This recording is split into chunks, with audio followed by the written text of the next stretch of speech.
if you want to access your iCloud photos instead of the normal photos that your Photos app on your iPhone has, I'll show you how to do it whether you're on an iPhone, iPad, or a computer. The first option you have is to head into the Settings app, again, on your iPhone or iPad, but if you don't have it, I'll walk you through some options. Tap on your name at the top from here, and then tap on iCloud midway down. From here, just tap on Photos under Save to iCloud.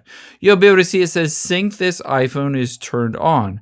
But if I wanted to just be able to download all of those iCloud photos to my phone, I can hit the Download and Keep Originals, and it'll go through the process of downloading all of those photos on my iPhone. However, in some instances, you won't have enough space to download all of them.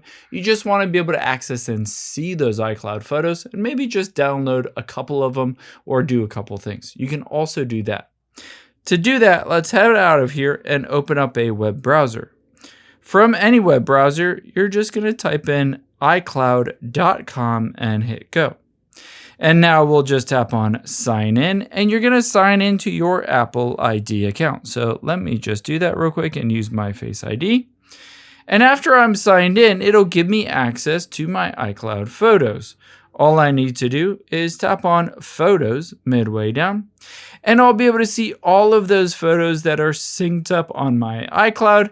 On any of these, if I wanted them on my phone, I can just tap on that photo, tap on those three dots at the top right, and then I can choose to copy the image, I can download it, or of course I can share it or delete it all directly from my iCloud, accessible again on any device.